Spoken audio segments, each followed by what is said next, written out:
바로 사는 인생이라는 제목으로 말씀 나누겠습니다. 우리는 흔히 좋아한다, 사랑한다라는 말에 반대말을 얘기하라 그러면은 나 그 사람 싫어한다, 미워한다 이렇게 얘기를 하는데, 사전적으로 정확하게 명명된 건 아니지만은 좋아하고 싫어한다라는 감정의 반대 감정은 사람들이 흔히 얘기하기를 무관심이다 이렇게 얘기합니다. 감정적으로는 미워하고 싫어하는 것보다도 이 무관심이 더 차갑게 느껴지는 것이죠.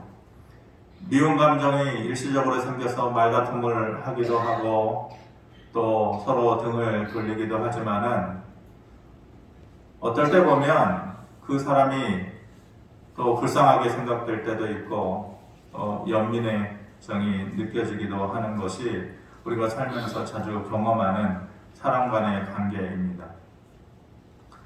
그런데 이 무관심이라는 것은 상대방이 무엇을 하든지 신경 쓰지 않는 것이죠. 상관없다는 식으로 아무런 대꾸도 하지 않고 가만히만 있는 것. 절대로 거리가 좁혀지거나 멀어지지도 않고 일정한 거리를 유지하면서 그렇게 살아가는 것. 이게 무관심이에요. 무관심이 더 차가워요. 그리고 무관심이 더 멀게 느껴지는 것이죠. 사사시대의 하나님은 이스라엘 백성들에게 엄격하신 하나님이셨어요. 마치 회초리를 들고 잘못하면 언제라도 정아리를 때릴 듯한 그러한 담임 선생님의 모습이 바로 하나님의 모습이었어요. 백성들이 잘못하고 하나님을 등지면은 곧바로 다른 나라 사람들, 이방 사람들을 사용을 해가지고 이스라엘 사람들에게 어려움을 주고 또 눈물 쏙 빼도록 고통을 주는 그런 엄격하신 아버지의 모습이었죠. 그래서 그때마다 백성들이 정신 차리고 자기들이 뭘 잘못했는지를 알아요. 그때그때 해처리를 대시고 무엇 때문에 너희가 잘못이다 라고 하니까 그때그때 정신 차려요. 깨달아요. 돌아설 수가 있었어요. 하나님께서 회개하고 돌아서는 그 백성들을 구원하시기 위해서 그때그때 슈퍼맨을 보내요. 그때마다 스파이더맨을 보내요. 마치 그렇게 보내듯이 사사들을 일으키셔서 때마다 그들을 구원해 주셨어요. 차라리 이런 게 나아요. 매 맞고 하나님께서 약 발라주고 또 구원해 주는 것, 이러면 살만한 것이에요. 잘못했으면 잘못했다고 곧바로 지적하고 매를 때리고 그리고 돌아서면 다시 용서해 주는 거예요. 그러면 살만한 거예요. 그런데 우리를 정말로 힘들게 하는 것은 하나님의 신목이에요. 하나님께서 우리에게 무관심하신 것 아닌가? 그 마음이 들 때에 우리는 정말로 힘든 거예요. 우리가 잘못하면서 사는 것 같은데도 가만히 계시는 것. 내가 분명히 이거 아닌 것 같은데, 근데 하나님께서 어떠한 처벌도 가하지 않아요. 우리가 힘들어서 죽겠다고 끙끙 앓고 있는데 내가 너와 무슨 상관이 있느냐? 마치 그런 식으로 무관심하는 것. 이 침묵이 우리를 더욱더 힘들게 하는 것입니다. 목사로 지내면서 성도들의 모습을 볼 때에 지켜보기 힘든 그런 경우들이 있습니다. 믿음에서 점점 멀어지는 사람의 모습을 보면 안타까워요. 눈에 보여요. 느껴져요. 안 되는데 근데 자꾸만 멀어지는 모습을 보면은 지켜보기 힘들죠. 근데 그 사람이 잘 돼요. 뺀질뺀질 되는데도 오히려 더 잘 돼요. 돌아오는 길이 더 멀어지는 거예요. 지켜보는 모습이 참 어려워요.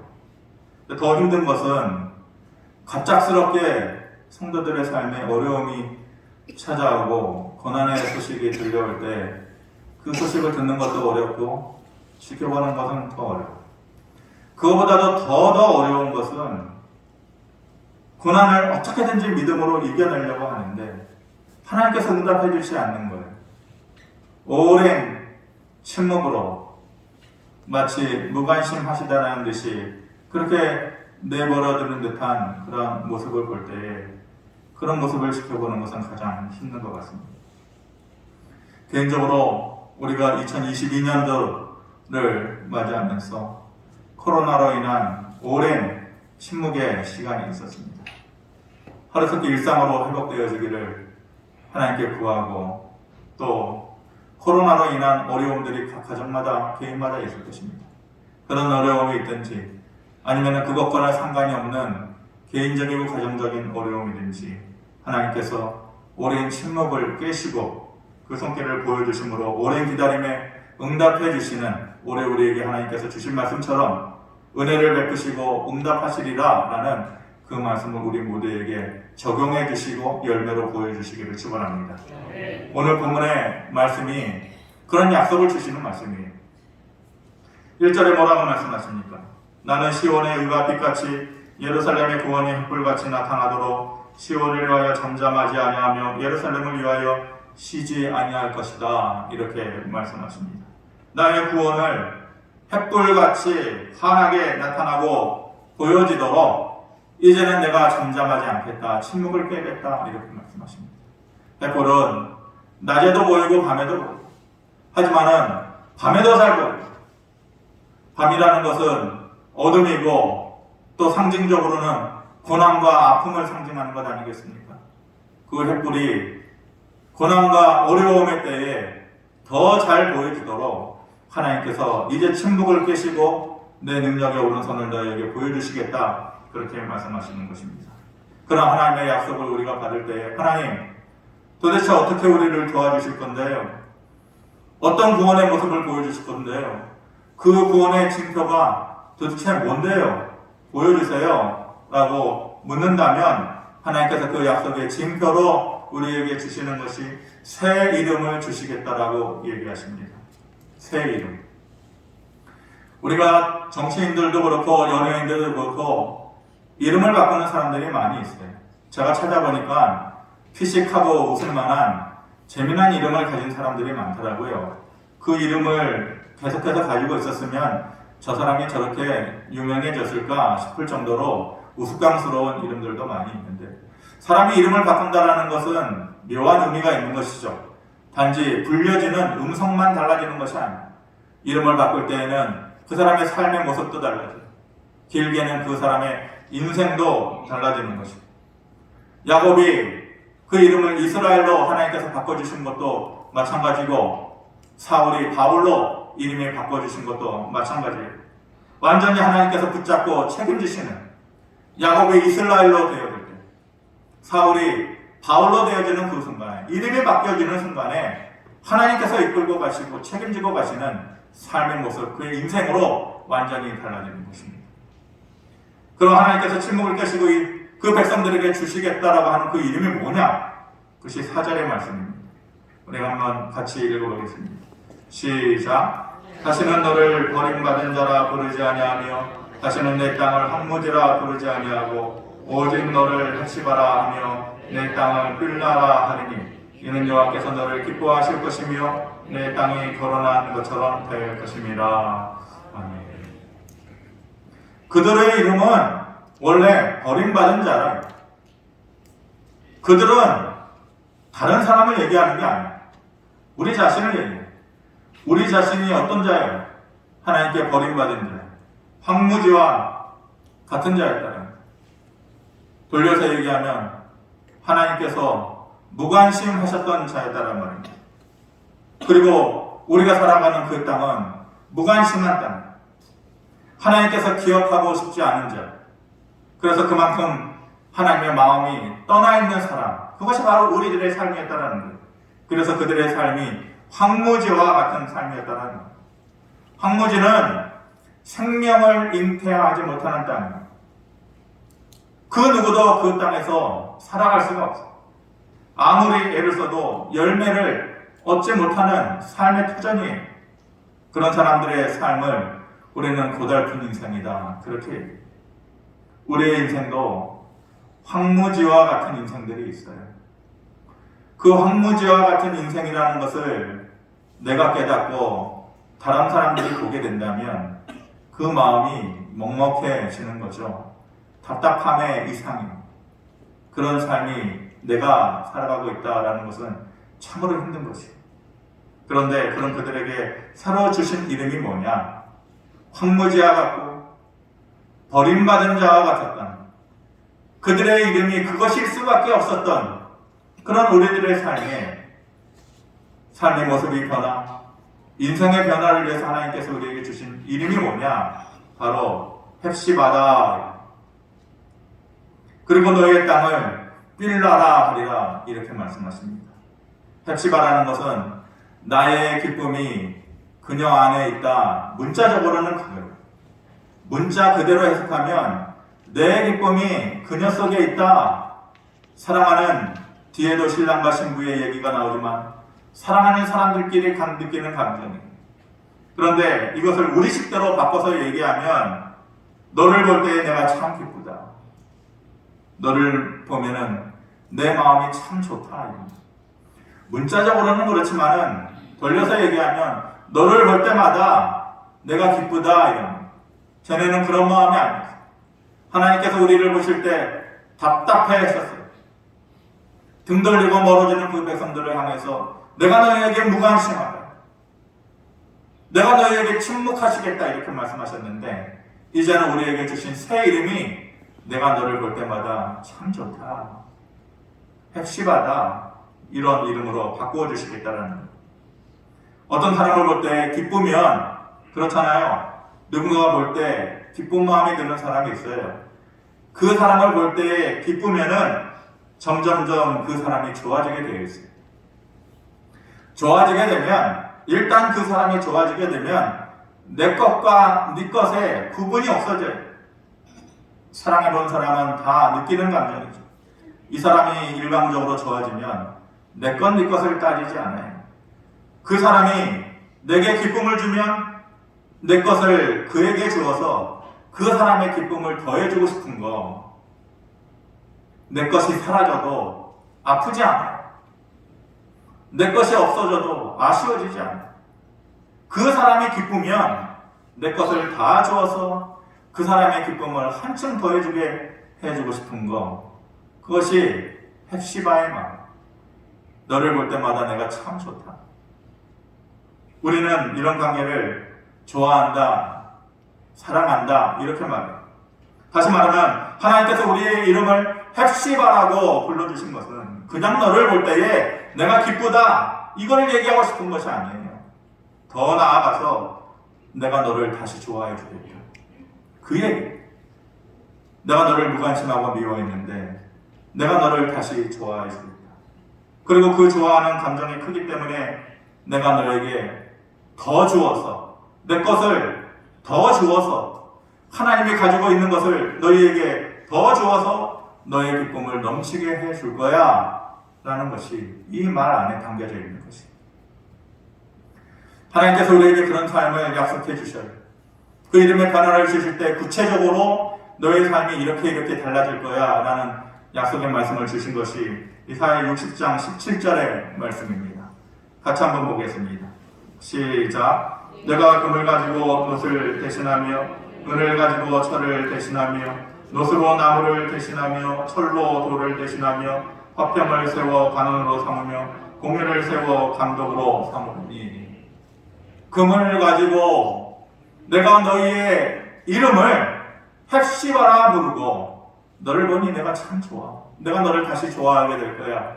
그 이름의 변화를 주시면서 이름의 변화뿐만이 아니라 너의 기쁨이 넘치게 해주는 구체적인 증거로 너의 인생에서 금을 가지고 놋을 대신하게 될 것이고 은을 가지고 철을 대신하게 할 것이고 철을 가지고 돌을 대신하게 할 것이다. 금하고 놋을 비교하면 가치를 비교할 수가 없죠. 은하고 철을 비교하면 은이 훨씬 더 좋은 거야. 돌과 철을 비교하면 당연히 철이 좋고. 그런데 우리의 삶이 놋과 같았어요. 돌과 같았어요. 그냥 철과 같은 삶이었어요. 부족한 것이었다는 거예요. 연약한 것이었다는 거예요. 보잘것없었다는 것이에요. 그런데 하나님께서 우리의 이름을 헵시바라 불러주시면서 이제 너희의 인생의 변화가 부족한 것이 은이 금으로 되듯이, 철이 은으로 되듯이, 돌이 철로 되듯이 모든 것을 하나씩 하나씩 개조하시고 바꾸시고 더 좋은 곳으로 하나님께서 인도하시고 채워주시겠다. 올해 우리의 삶이 이런 헵시바의 인생이 되기를 바랍니다. 그러면서 우리가 이전까지 우리의 모습이 돌이었고 단순한 노시였고 철과 같은 인생이었는데 그것을 대신해서 하나님께서 더 좋은 것들로 채워주시는 은총이 있기를 주님의 이름으로 축원합니다. 그리고 무엇을 약속해 주십니까? 이사야 61장에 이렇게 말씀합니다. 그들의 자손을 문나라 가운데에 그들의 후손을 만민 가운데에 알리리니 무릇 이를 보는 자가 그들은 여호와께 복받은 자손이라 인정하리라. 이게 귀한 말씀이에요. 우리가 하나씩 하나씩 우리가 가지고 있었던 삶의 부족한 것들이 은이 금으로, 노시, 그리고 은으로 이렇게 되어지는 삶도 귀한 삶이지만은 저는 이 말씀이 더 귀하다고 생각해요. 그들의 후손을 만민에 알리리니 이게 무슨 말이냐? 세워주시겠다는 거예요. 만민에 알려주신다는 것은 드높여주시겠다는 거예요. 세워주시겠다는 거예요. 그리고서 무릇 이를 보는 자들, 누가 보는 거예요? 다른 사람들이 봤을 때 이런 말이에요. 우리의 그 변화된 삶을 보았을 때에 내가 얘기하는 것이 아니라 다른 사람들의 입에서 나오는 말이 뭐냐? 그들은 여호와께 복받은 자다. 이 말을 합니다. 믿지 않는 자들이 얘기합니다. 이방 사람들이 얘기합니다. 우리에게 뭐라고 얘기해요? 야, 저 사람이 하나님께 복받은 자다. 저 가정이 하나님께 복받은 자다. 믿지 않는 자들의 입술에서 고백되어지는 삶이야말로 진짜 삶이에요. 우리의 이름이 변화되는 것뿐만이 아니라 우리를 향한 하나님의 사랑이 다시 회복되어져서 이렇게 부족한 것들이 하나씩 강건한 것들로 변화되어질 뿐만 아니라 많은 사람들의 입으로 고백되어지기를 너는 하나님께 복받은 사람이다. 스스로 그들의 입에서 말해지고 내 기쁨이 충만해지는 그런 하나님의 축복이 있기를 바랍니다. 설교를 준비하면서 예전에 보았던 동영상이 다시 생각나서 찾아봤는데 그때는 느끼지 못했던 한마디 말이 떠올라서 다시 소개를 해드립니다. 지금은 안 하는 걸로 알고 있어요. 예전에는 자주 보았던 TV 동화 행복한 세상에 소개되었던 그런 이야기입니다. 암소 9마리의 얘기를 언젠간 여러분들한테 아마 오후 예배 때인가 그때 전해드린 기억이 나는데 어떤 젊은 의사가 아프리카에 선교 활동을 갔어요. 오지에 가가지고 선교 활동을 하는데 그 동네에 유력한 부잣집 청년이 있었어요. 아주 건실한 청년. 나라를 생각하고 그 가난한 자기 나라 사람들을 위해서 애써보자 그렇게 노력하는 청년이라 이 젊은 의사가 참 귀하게 생각하고 서로 관계를 유지하면서 좋은 관계를 이렇게 서로 맺으면서 살고 있었는데 그 마을의 결혼 풍습이 뭐냐면은 남자가 여자를 그 결혼을 청하러 그 신부의 집에 갈 때에 암소를 가지고 가는 거예요. 보통은 암소 한 마리를 끌고 가면 대단하다고 합니다. 근데 가난한 사람도 있을 거 아니에요. 가난한 사람들은 암소를 데려가지 못하고 염소 한 마리 끌고 가가지고 당신의 딸을 내게 주세요. 이렇게 하는 것이 그 마을의 풍습이라는 것이죠. 근데 그 마을에 신기록이 암소 3마리. 다른 사람은 염소 한 마리 끌고 가는 것도 버거운데 그 누군가가 암소 3마리를 가가지고 그 딸을 달라고 했으니 이 딸은 그 마을에서 가장 존귀한 여자가 된 거죠. 그런데 어느 날 이 의사가 자기의 방에 있는데 바깥에서 시끌벅적한 소리가 나는 그냥 결혼 장면이 누군가가 암소를 끌고 신부를 달라고 가는 길인 것 같아요. 사람들이 다른 때보다도 엄청나게 소란스러웠어요. 도대체 무슨 일인가 내려다봤더니 그 마을 청년이 이 의사가 좋게 생각하고 있었던 마을 청년인데 누군가 신부를 얻기 위해서 가는 길인데 그 뒤를 보니까 깜짝 놀랐어요. 암소가 그때까지만 해도 신기록이 3마리였는데 이 젊은 청년이 암소 9마리를 데리고 마을이 발칵 뒤집어. 도대체 어떤 여자애? 우리 마을에 저 암소 9마리를 대신할 만한 그런 여자가 있었던가? 사람들이 우르르 그 청년을 다 따라가는. 누구 집일까? 마을 천장 집일까? 아니야. 그냥 지나가는데 우리 마을에서 가장 부자인 농부의 집일까? 아니야. 그냥 지나가는데 도대체 누구야? 우리 마을에서 가장 이쁘게 생긴 여자 선생님 집인가? 아니 그 집도 지나가잖아. 한참이나 마을길을 따라서 가는데 마을의 가장 흥미진 곳에 있었던 가난한 집, 그 집 앞에 서는 거예요. 그 집 앞에 여자가 이제 나오는데 너무 볼품이 없어. 깡말랐어. 시꺼멓고 깡마르고 초라하게 보인 그 여자를 내 신부로 주세요 라고 하면서 암소 9마리를 받아주세요 하고 그 집에 주는 거예요. 사람들이 수근거리기 시작했어요. 저것이 여우짓을 했기 때문에 저기야 눈이 휙 돌아가가지고 저 암소 9마리를 저 여자한테 바치는 거라고 수근수근대기 시작했어요. 이 의사가 궁금했어요. 도대체 무슨 이유 때문에 암소 9마리를 주었을까? 그때는 물어보지 못했대요. 시간이 한참 지나서 고국에 왔다가 이제 자기도 쉬고 싶어가지고 옛날에 일했던 그 아프리카 선교 현장에 가고 싶었는데 이 집이 떠올랐어요. 그 사람 어떻게 변했을까? 그 집을 찾아서 갔더니 유명한 큰 사업가가 되어 있었는데 마침 그 집 저녁에 초대를 받아서 간 거예요. 그런데 그때 못 물어봤던 그 말을 이때 물어본 거죠. 암소 9마리를 그 여자를 향해서 준 게 도대체 이해가 안 되는데 다른 사람들은 다 암소 1마리면 될 것 같다라고 말하는데 당신은 왜 그 여자를 향해서 암소 9마리나 그렇게 준비해서 갔어요? 이 남자가 아무 말도 안 하고 씩 웃는 거죠. 그때 누군가가 커피를 들고 그 방 안으로 들어와. 어떤 여자가 들어오는데 유창하게 영어를 잘해요. 원래 아프리카 사람들은 프랑스 지배령에 있어서 불어를 하는 나라들이 많은데 유창한 영어를 잘해요. 그 미소가 너무 온화한 거예요. 그 몸에서 느껴지는 그 우아한 모습 자태가 느껴지는 것이에요. 그때 이 사람이 그렇게 생각했대요. 그럼 그렇지. 그때에 잘못 생각해가지고 잘못 여자를 선택해가지고 새로운 여자를 얻었구나. 이렇게 우아하고 멋진 여자를 새로 얻었구나. 속으로 그렇게 생각하고 있는데 그 남자가 이 여자가 바로 그때 암소 9마리 들고 가서 달라고 얘기했던 제 여자입니다. 그랬더니 이 사람이 깜짝 놀랐어요. 이 여자가요? 그때의 그 여자가 깡마르고 시꺼멓고 보잘것없고 초라했던 그 여자라고요? 예, 맞아요. 그 여자예요. 사람들이 내가 좋아하는 이 여자를 암소 1마리의 가치로 생각하는 게 제 마음에 좋지가 않았어요. 그리고 이 여자는 평생 살면서 자기도 나는 암소 1마리의 가치야. 그리고 다른 사람들이 볼 때도 마을 사람들이 볼 때도 그래 너는 암소 1마리만의 가치다 라고 생각하는 것이 너무너무 마음이 아팠다는.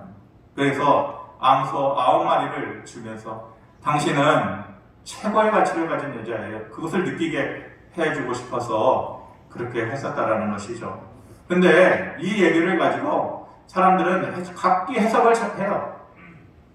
최고의 가치를 누구에게 주고 싶으면 최고의 가치를 인정해 줘라. 그래야지 최고의 사람이 된다. 보통 사람들이 이렇게 해석을 하는데 제가 예전에 이 말이 떠오르지 않았는데 이번에 저 영상을 보면서 그때 느끼지 못했던 이 말이 있더라고요. 그 남자가 한마디 말을 더 했는데 뭐냐면은 저는 결혼하고 나서 내 여자에게 한 번도 이런 말을 하지 않았어요. 여보, 암소 9마리 가치가 있는 여자가 되려면 열심히 공부하세요. 외모를 열심히 꾸미세요. 절대 그런 말 한마디도 하지 않았다는 것이에요. 단지 제 아내를 있는 대로 사랑했고 사랑한다고 얘기해 주었을 뿐이에요. 그런데 이 여자가 처음에 의심하더라고요. 내 말을 믿지 않더라고요. 혹시나 암소 한 마리의 가치인데 내가 그런 사람일까? 처음에는 의심했는데 내가 자꾸만 그렇게 해주니까 이 여자가 달라지기 시작하더라고요. 아, 정말로 염소 한 마리의 가치밖에 안 되는 나인 줄 알았는데 내가 정말 암소 9마리의 가치 있는 인생인가? 이후로 이 여자가 달라지더라고요. 암소 9마리에 걸맞는 인생으로 바뀌어 가더라는 것이. 저는 이 사람이 보여준 것, 그 여자에게 보여준 것은 딱 두 가지라고 생각해요. 하나는 암소 9마리를 가지고 가서 이 여자를 얻은 것, 그거 첫 번째 하나고, 두 번째는 사랑한다고 그냥 말하는 것. 그랬을 때 이 두 가지의 것만 딱 보여준 건데 이 여자의 반응이 중요한 거죠. 나 같은 여자를 왜요? 나는 그냥 염소 한 마리의 가치뿐인데요. 이렇게 생각하지 않고 그래, 나는 암소 9마리의 가치의 여자야 그러면서 변화되고 달라졌다는 것 아니겠습니까? 저는 이 말이 생각이 나면서 하나님과 우리의 관계가 딱 이 관계가 아닌가, 오버랩 되듯이 똑같이 겹쳐지는 것 같은 그런 생각이 들었어요. 하나님께서 우리에게 보여주신 것도 딱 두 가지예요. 하나는 우리도 염소 한 마리면 충분한 그런 인생이었어요. 그래서 우리를 보고 뭐라 그랬어요? 버림받은 자다, 황무지와 같은 자다, 이렇게 얘기한 거잖아요. 그러니까 원래 우리의 신분이나 우리의 가치는 염소 한 마리면 충분한 인생이었단 말이에요. 그렇게 보잘것없는 인생이었다라는 것이에요. 그런데 그런 우리의 인생에 하나님께서 암소 9마리, 아니 그걸로는 비교할 수 없는 암소 1000마리, 10,000마리에 해당되는 것을 우리에게 주셨어요. 그것이 예수 그리스도의 십자가예요. 우리는 염소 한 마리면 충분한 인생인데 그런 우리의 삶에 암소 1000마리, 10,000마리와 같은, 아니 그 이상의 십자가를 우리에게 주셨어요. 그리고 또 하나 우리에게 보여주신 것이 뭐예요? 너 이렇게 해라 저렇게 해라. 이 남자가 그런 말 안 했듯이 하나님도 똑같이 우리에게 한마디만 하셨어요. 너는 나의 헵시바야. 너를 볼 때마다 내가 참 좋다. 너를 향한 나의 무관심, 침묵을 깨고 이제 내가 너를 기쁘게 해줄게. 이 두 가지. 그 남자가 그 여자에게 그 두 가지의 것을 보여줬듯이 하나님도 우리에게 딱 이 두 가지의 것을 보여주셨어요. 그랬을 때 우리의 반응이 중요한 거예요. 그 여자가 어떤 반응을 했어요? 그래요, 나는 암소 9마리의 가치의 여자예요. 그랬을 때 삶의 모습이 달라집니다. 그 사랑에 대한 확신이 있을 때 달라집니다. 근데 우리는 어때요? 예수님께서 암소 1000마리, 10,000마리와 같은 그 이상의 십자가의 사랑을 우리에게 보여주시면서 하나님께서 너는 나의 헵시바야 그러는데 우리는 뭐라 그래요? 그런 하나님의 사랑에 대해서 뭐라 그래요? 아니요, 암소 한 마리요? 안 돼요. 난 염소 한 마리도 안 돼요. 어쩔 때는 비둘기 한 마리 가격도 안 돼요. 그런 가치예요. 그렇게 생각하면서 사는 거예요. 그 하나님의 사랑에 대한 확신이 없는 거예요. 그러니까 달라지지 않는 거예요. 그 여자가 당신의 사랑을 믿을 수가 없어요. 왜 그때의 암소 9마리까지 했으면은 그 여자는 염소 한 마리의 인생으로 살아가는 거예요. 우리도 마찬가지예요. 하나님께서 우리에게 보여주신 그 십자가의 은혜가, 그리고 너는 나의 헵시바야 라고 불러주신 그 사랑의 의미가 진짜는 느껴져야 삶이 달라지는 거예요. 그때서야 비로소 우리가 헵시바의 삶을 살게 되는 거예요. 그 사랑의 확신이 없으면 우리의 삶의 모습도 변하지 않아요. 내일도 모레도 염소 한 마리의 인생으로 살아가는 거예요. 그러므로 우리가 붙잡아야 할 것은 하나님의 약속인 것입니다. 무슨 약속이에요? 오늘 말씀으로 주신 하나님의 약속이에요. 하나님께서 침묵을 깨고 너희를 향한 나의 구원의 손을 내가 너희에게 베풀어 주시겠다. 그런 약속입니다. 그리고 너희의 이름을 이제는 헵시바라 불러주겠다. 내 기쁨이 너희 안에 있다. 이제는 너희의 기쁨을 내가 채우시겠다고 하는 그 약속의 말씀을 내가 믿고 기다립니다. 올 한 해 우리의 삶의 영역 가운데 하나님의 침묵이 깨지기를 바랍니다. 오랜 기도의 기다림 가운데 하나님의 침묵이 깨어지고 우리의 이름이 바뀌어지듯이 우리의 삶의 모습이 헵시바의 모습으로 바뀌어지기를 바랍니다. 그래서 은으로 철을 대신하고 금으로 놋을 대신하는, 그리고 철로 돌을 대신하게 되어지는 그런 삶의 구체적인 변화들, 경험들이 우리에게 있기를 바랍니다. 그랬을 때에 우리 주변에 있는 사람들이, 그래, 너는 하나님께 복을 받은 자야. 너의 가정은 하나님께 복을 받은 가정이야. 이렇게 나 대신에 고백해 줄 수 있는 그런 하나님의 은혜와 축복이 저와 여러분들에게 있기를 주님의 이름으로 축원합니다. 고마우신 아버지 하나님, 우리가 우리의 모습을 보고 하나님 헵시바라 하여서 너를 보니 내가 참 좋다. 그 하나님의 마음이 암소 1000마리 10,000마리를 대신한 그 사랑이라는 것을 느껴질 때에 우리의 삶의 모습이 변할 수 있는데 우리가 늘 흔들립니다. 그 사랑에 대한 확신이 없습니다. 하나님께서 나를 지키시고 인도하시고 채우시리라는 믿음이 없습니다. 그래서 기다리지 못하고 또 흔들리고 또 흔들립니다. 아버지 하나님, 하나님의 기쁨이 내 안에도 있습니다. 하나님께서 기뻐하시는 삶이기에 하나님의 것을 내게 더 채워주시어서 내 기쁨을 더해주시겠다고 말씀하셨습니다. 그 약속의 말씀을 늘 흔들리지 않는 믿음으로 내 마음에 새기게 하시고 그 믿음이 삶의 열매로 나타나는 것을 순간마다 경험케 하도록 주여 은총을 더하여 주시옵소서. 감사드리며 예수 그리스도의 이름으로 기도하옵나이다. 아멘.